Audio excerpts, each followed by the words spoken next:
It's Hotel Transylvania again. Not one of the later ones this time, because this series is seriously hit or miss, or maybe a slow but consistent downward spiral would be more accurate to say.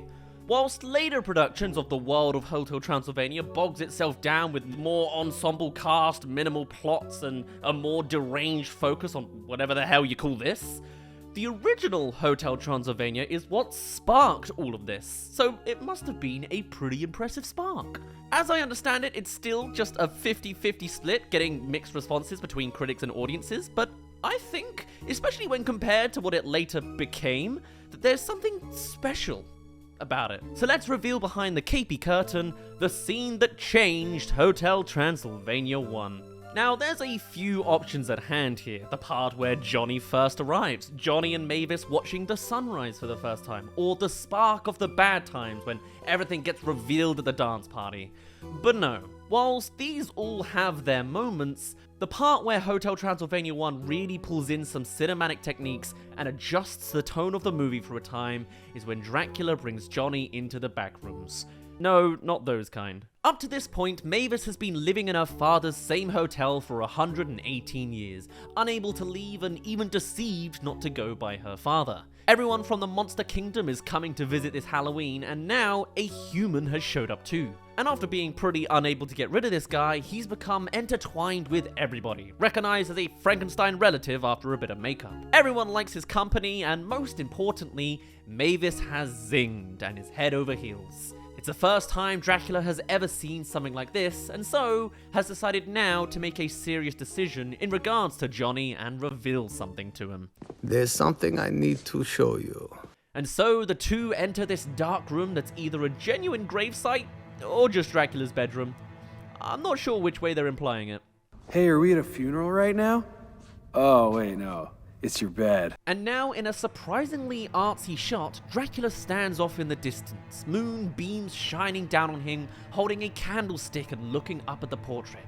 In a single composition alone, we've drastically changed the mood as the air is different in here, other than just the dust. And so, after Johnny's brief tangent, he comes to spot what's next. Wow! I know her! And this, I think, at least is one element that was really, really good in the first movie and then forever was tattered into shreds for every sequel. Johnny. As we've come to know him nowadays, he's just one dumb idiot, likes modern day trends and just going with the flow. But in this first movie, there's a whole character trait that wasn't subtracted away yet that allows for so much potential depth in his character. He is a traveler. His aspirations in life is seeing the sides of the world, meeting people at youth hostels. After somehow having so much experience already, he can sit at a table and talk about tales and stories he has in every single location there is. How did you deal with the mob? Yeah, it does get pretty crazy in the summer. Johnny's not dumb in the original, far from it. He's incredibly wise and knowledgeable. All about history and culture, anthropology. It's written to just complete Mavis and her restricted in a tower ways, but it also opens up to making him such an interesting character to see what experiences he has to tell and what lessons he has to share. But anyway. I've seen that picture at the ruins of Lubov. Spelt like this, by the way. Johnny knows how to pronunciate from other cultures, and it's a way to see a side of the story that even Dracula doesn't know. Look at how he scowls with a side eye that Johnny thinks he has something to say here, when Drac is clearly the one with a story to tell. There's a whole legend around that lady. A legend? And yet, it piques Dracula's intrigue. For once, this is something even he is not familiar with. Perhaps he can learn an extract of the human world out of this. And so, Johnny gently takes the candles, steps forwards, and lifts it up at her, lighting up the view as he takes control over Drac's more darkened approach. The story is that a lonely count met her by chance, and they say that no two souls were ever more meant for each other. Coming out of 3D CGI entirely, we're now given a storybook type aesthetic, with shades of pink and purple, silhouettes of 2D characters each laid on top of each other so the camera can still pull into a sort of 3D environment, parallax scrolling taking place on the edge elements as some pieces move faster than the other on the frame. Eventually they settled down at Castle Lubov and had a child. Same camera motion with lengthy cross dissolves between scenes to make things feel more gentle and smooth as we learn of the happy times of a romantic experience. And whether true or not, the castle looks idyllic and bright, only emphasizing the positive attributes of this human story. Though there are dark clouds, so maybe it is just white tinted glasses. A fire started mysteriously one night, and it killed both of them.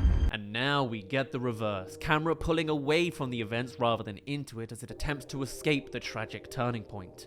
We never see the husband's face, but we can all piece it together.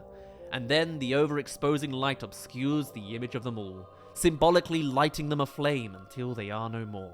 And you can see the image distort like heat in the air, only to come back to our scene staring directly into the fire with the candle Johnny has commandeered. When I was at the castle, I could still feel their powerful love. Remember when Johnny used to talk like this, so somber and respectful, investing in this tale of love and being spiritual with emotions of a significant location? This is a side of Johnny I wish survived the later films, because this is some of Hotel Transylvania's best. And as he comes to the end of his understanding, the candlelight slowly dip out of frame, Johnny's brightly lit positive spin is transitioning out to darkness again, as Dracula responds with... The legend is wrong. God, and look at the composition. A classic vampire shot, silhouetted outright with just a moonbeam to highlight, as Johnny's candle is not even directly in frame anymore. It was only the wife that died. It's Drac wallowing over his most depressing memory, but I love how you can see his shadow also beaming off of his collar there. Never before have we seen a shot so drained of color. I mean, look at the rest of the options from this movie. And so, he reaches up out of the frame, we get a split-second view of his hand, still wearing the engagement ring after all these years. Is this something you spotted at any other earlier point in the movie? We get this shot ever so briefly, just as brilliantly gloomy. Is that his eyes glowing to the smallest degree in there? The dust really pulling it all together just to add more to that moonbeam before we see...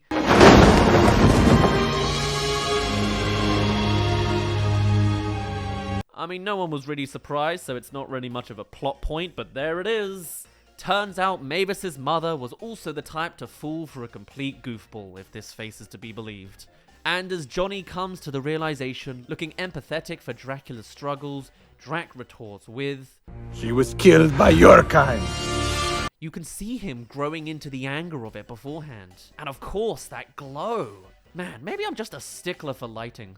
I wish Hotel Transylvania played a lot more with lighting. And then we fade into his version of events. Now, we don't have many other slots left for this Halloween season, so you'd best be subscribed to make sure you don't miss them. Not a 2D storybook this time, but fully realized in 3D as Drac actually lived it. But to have a little bit of history, everything's in sepia. Though that way it still feels kinda storybooky, like an old fairy tale. And now we see the castle a bit more glum, aiming up at the 2D silhouette of the vampires in the window, now for some other parallels, amongst a mob of fire-wielding humans. Honey? Though the room may not be too decorated, the frame certainly is. This is another frame within a frame as we catch burning beams. The castle is coming down soon, and the vampires are compositionally entrapped. Go hide. I'll take care of this. And also notice, the couple are reversed from the storybook. More emblematic that the humans have the tale all backwards. And with those simple words, we move from a close-to shot of their faces over to their hands, holding on before letting go. Another marker of their love and the sever this action will bring. Vampire! And the whole moment is even in slow-mo, as if reliving it in a bottle as Drac returns to the memory again after seemingly thousands of times. Or just because it all moved on so fast. We can see Drac try to talk to the mob and come to a diplomatic solution, only for... it to all come to a head off screen. Drac turns to the side and we fade to just her hand. Martha! It's very simple stranded from a plot perspective. They don't really ham much into the motions or the scenes. It's more symbolic than anything else. Does that make it more artsy or does that make it lazy?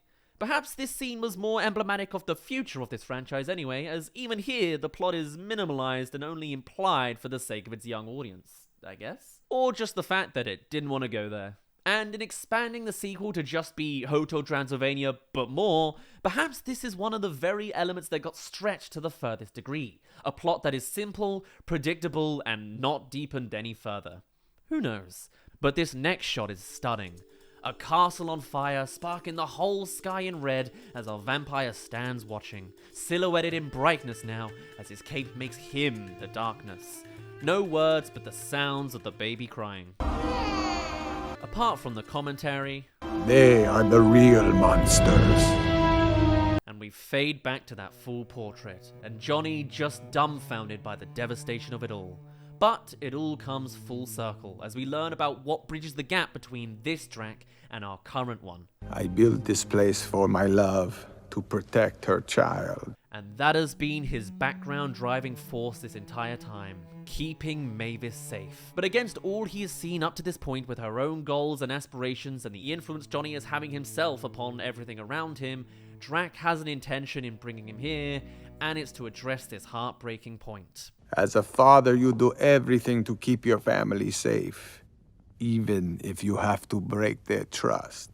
And against the world that Dracula knows, he can see that this relationship would not work, even if he's to the point of approving of the boy more. Can you tell me for certain that if we came out in the open, everyone would accept us? But that is just not the case. And Johnny, with his extended wisdom of all the types of people he's met across the world, knows that there is still hatred in this world. I'll go for good this time.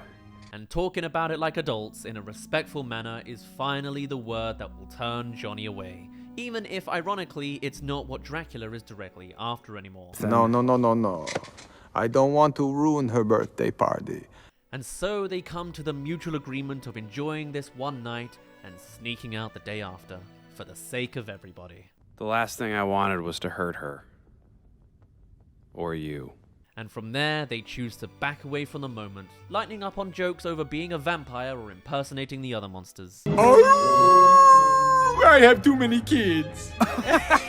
It breaks the vibe, but it's all about the two growing as a pair to like each other in a way that's genuinely endearing, if you choose to look at it that way. It's a brief piece of the total Hotel Transylvania runtime, but I think this scene is one of the highlights of the movie. The moment it chooses to change up the mood of the movie into one that's a bit more serious and mature for a moment, showcasing some filmic prowess beyond, look at what these bodies can do. And from there we have a big fun party, the dramas of everything tattering down, and the final revelation of dragging Johnny back and just trusting it all. If only this was an actual good choice and Johnny didn't immediately drop his IQ on his wedding day or something.